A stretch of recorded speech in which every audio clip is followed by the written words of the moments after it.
পোষা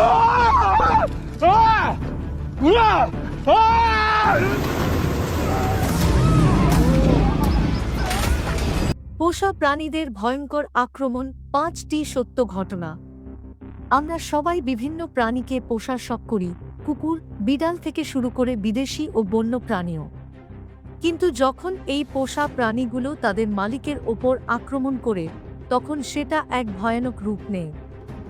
আজকের এই ভিডিওতে আমরা জানব এমন ৫টি ভয়ঙ্কর ঘটনা যেখানে পোষা প্রাণী হয়ে উঠেছে তাদের মালিকদের জন্য বিপজ্জনক। তাহলে চলুন শুরু করা যাক। ১. টেরি ভ্যান্স গার্নার এবং তার শূকর। ২০১২ সালে রেগনের এক কৃষক টেরি ভ্যান্স গার্নার তার শূকরগুলোর যত্ন নিতে বাগানে যান, কিন্তু তিনি আর ফিরে আসেননি।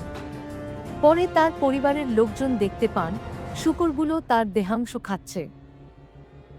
পুলিশের অনুমান, হয়তো তিনি হার্ট অ্যাটাক বা স্ট্রোকের কারণে মাটিতে পড়ে যান এবং শূকরগুলো তাকে খেয়ে ফেলে। এটি একটি মর্মান্তিক ঘটনা এবং এটি দেখায় যে বন্য প্রাণীর মতো পোষা প্রাণীরাও বিপজ্জনক হতে পারে। ২. সেন্ট্রা পিয়ারসন এবং তার উলফ্রগ। উলফ্রগ, যা নেকড়ে এবং কুকুরের মিশ্র প্রজাতি, প্রাকৃতিকভাবে আক্রমণাত্মক হতে পারে।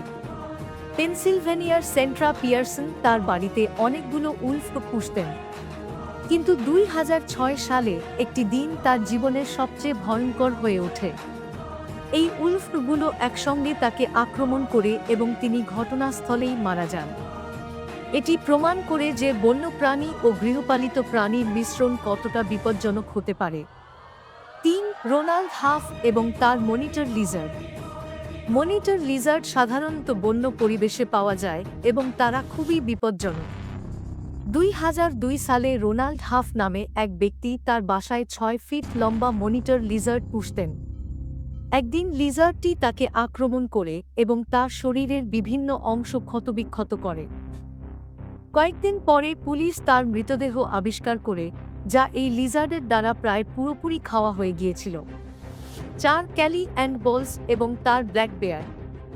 ২০০৯ সালে পেনসিলভেনিয়ার এক মহিলা, ক্যালি অ্যান্ড বোলস, ছোটবেলা থেকে একটি ব্ল্যাক বেয়ার পুষছিলেন। তিনি বেয়ারটিকে সন্তানের মতোই ভালোবাসতেন। কিন্তু একদিন বেয়ারটি হঠাৎ তার উপর আক্রমণ করে এবং ঘটনাস্থলেই তার মৃত্যু হয়। পাশের প্রতিবেশী বেয়ারটিকে গুলি করে, কিন্তু ততক্ষণে অনেক দেরি হয়ে গিয়েছিল। ৫. সিগফ্রিড ও রয়ের বাঘের আক্রমণ। ২০০৩ সালে লাস ভেগাসের বিখ্যাত ম্যাজিকিয়ান জুটি সিগফ্রিড ও রয় তাদের শোতে একটি বাঘ ব্যবহার করতেন। কিন্তু একদিন শো চলাকালীন সাদা বাঘটি হঠাৎ রয়ের ওপর আক্রমণ করে এবং তার গলা কামড়ে ধরে। যদিও তাকে হাসপাতালে নিয়ে যাওয়া হয় এবং তিনি বেঁচে যান, এই ঘটনাটি তাদের পুরো ক্যারিয়ার ধ্বংস করে দেয়। এই ঘটনাগুলো থেকে এটা স্পষ্ট যে পোষা প্রাণীরা যতই প্রশিক্ষিত হোক, তাদের স্বাভাবিক প্রবৃত্তি তাদের বিপজ্জনক করে তুলতে পারে। তাই পোষা প্রাণী পালতে হলে সব সময় সতর্ক থাকতে হবে। আপনারা কি কখনো এমন কোনো অভিজ্ঞতার মুখোমুখি হয়েছেন? নিচে কমেন্টে জানাতে ভুলবেন না।